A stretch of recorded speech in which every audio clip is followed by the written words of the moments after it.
Почитуван премиере, да, во право сте дека главните одговори на овие прашања треба да ги даде државниот јавен обвинител, но на почетокот, првите денови после оваа страшна несреќа, некако како јавност и како луѓе и како пратеници не добивме јасна перцепција кој кому му одговара во оваа држава. Имајќи ги предвид изјавите и ваши, но пред се на министерот за внатрешни работи, не се знаеше дали обвинителството е подредено на министерството или обратно. И во оваа насока, тука се согласувам дека можеби тој обвинител треба да дај повеќе одговори, но ја разбирам и вашата пиар стратегија генерално како ВМРО-ДПМН. Цело време повторувајќи ги ласкарци модуларната беса, да направиме целосен дефокус.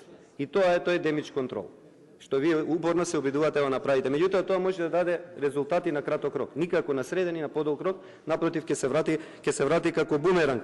Фактите се следни дека оваа страшна несреќа се случи во време на мандатот на оваа влада.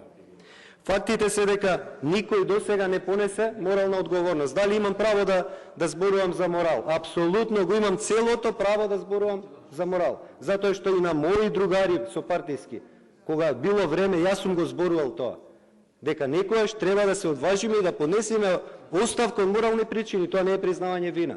И јас искрено сметам дека кардинална грешка е на министерот Панчо Тошковски и страшна погрешна проценка политичка, што не понесе оставка од морални причини.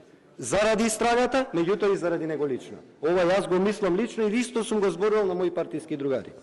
Понатаму, факт е дека се создаде перцепција дека имаме селективна правда и за разводнување на истрагата. Селективната правда е неправда. Разводнувањето на истрагата не може да доведе до правда.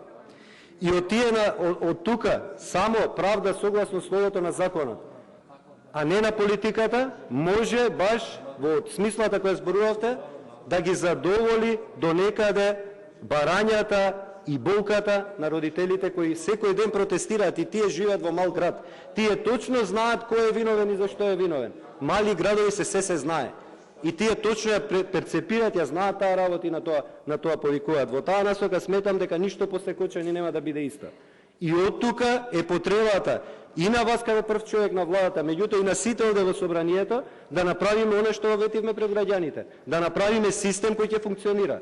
Ако ова не го направиме, ние завршивме со оваа држава. Нема да имаме мотив, младите луѓе нема да имаат да останат во држава. А враќајќи се назад, ние можеме да побараме одговорност, да кажеме Глигоров и Клјусев биле виновни што ја формирале независна Македонија, а ако биле во рамки на Југославија, па може нема да се случи ваква работа. Ви благодарам.